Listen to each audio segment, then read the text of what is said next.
Hey guys, Marmalade here with Marmalade Outdoors, and thanks for joining me for episode 2 of a Q&A series I'm doing about living in your car or SUV. And I've got some good questions this time, so let's get right on with it.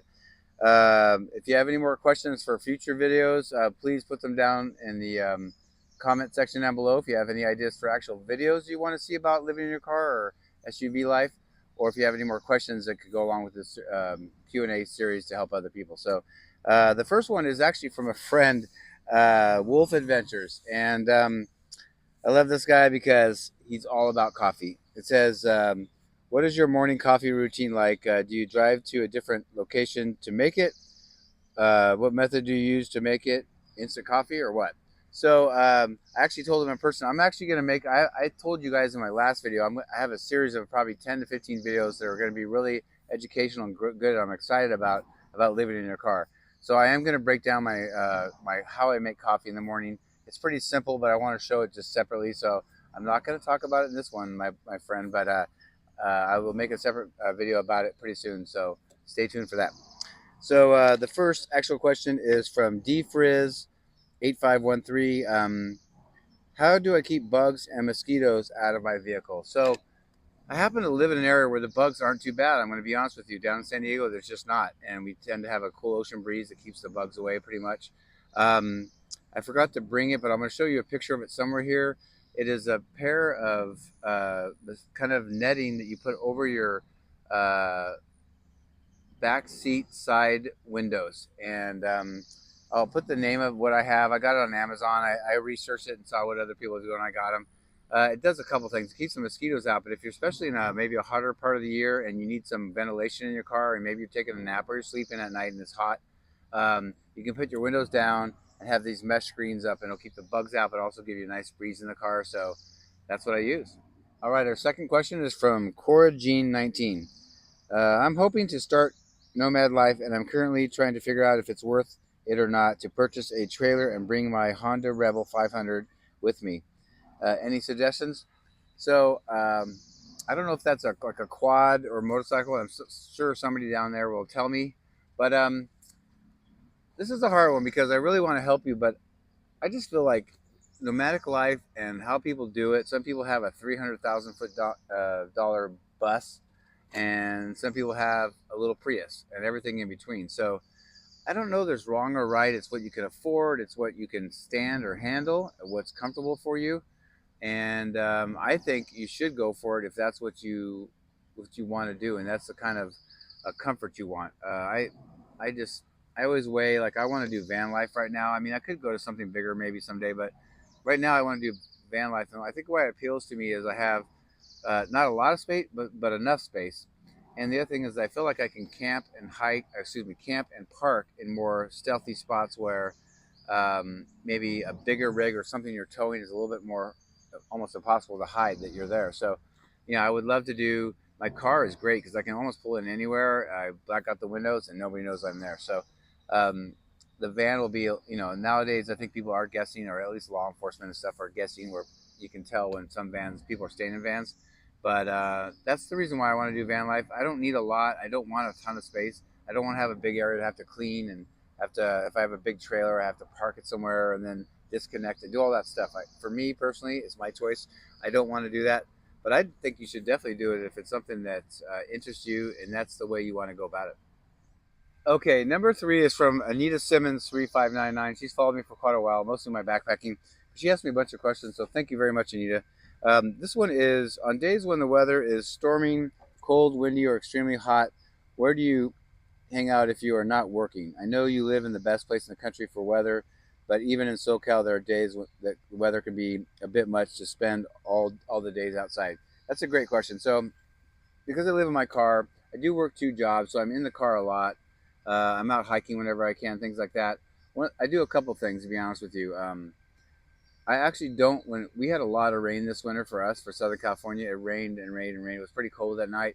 So I would stay in my car a lot, and I'd sit at my bed in the back if I had like an afternoon off, and get in the back where I could read or watch a movie, take a nap, things like that. But I would spread out the bed so I had more room. It gets tiring sitting in the driver's seat all day. The other things I do are, my main thing is, my office is basically Starbucks or any coffee place. So I'll go there and kind of shake it up, get my laptop and go there and work on some things that I'm doing or edit videos or just I have a lot of side stuff I'm doing working on. So that's what I do to answer your question. But I don't mind like when it's storming. I don't mind being in the SUV because I'm just out of the weather and that's what I'm appreciative of.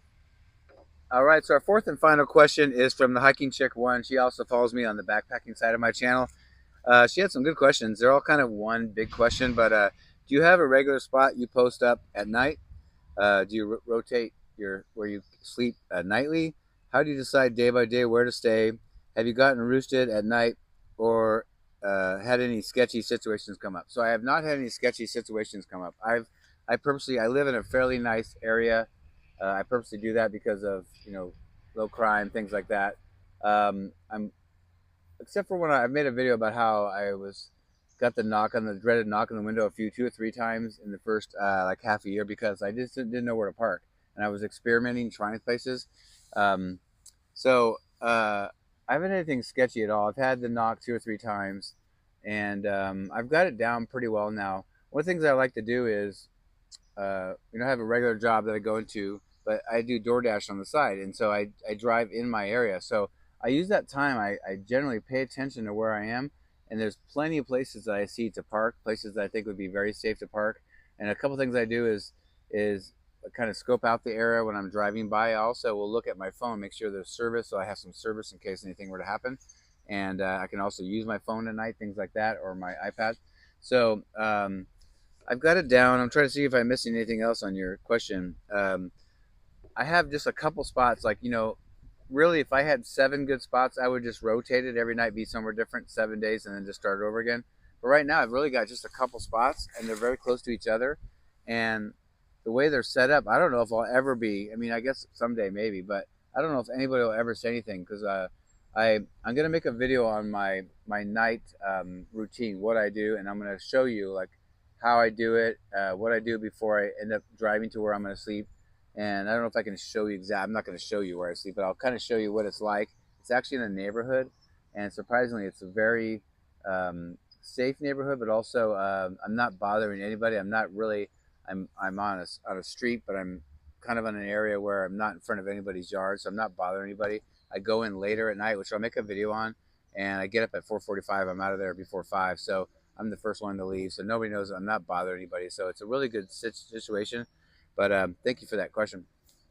All right, that was a pretty quick one. I really appreciate the questions. We have some more, but I'm looking for more questions, more ideas for videos of something topic I haven't covered yet. I do, as I said, I have a list of about 15 things I'm going to make videos on, and but I would love to get more questions if you have more. This helps uh, answer your question, but it educates others that maybe are afraid to ask or haven't thought about asking. So please consider that. If you'd like to support my channel, I have a Patreon page. It's all the contacts of the links that I'm talking about will be down below in my description box. But if you'd like to support the channel, you can do it as low as $2 a month.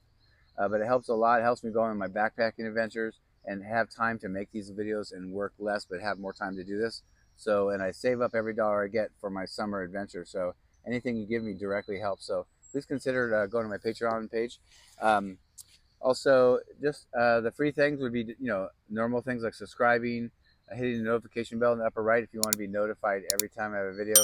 And probably the most important thing besides subscribing is hitting the like button. That helps me out. And all three of those things are free and would really greatly be appreciated. We're over 14,000, and now our next goal, and you guys can help me get there, is 20,000. So that's it for now. I'm looking forward to your future questions, and we'll see you down the trail somewhere, or down the road, actually.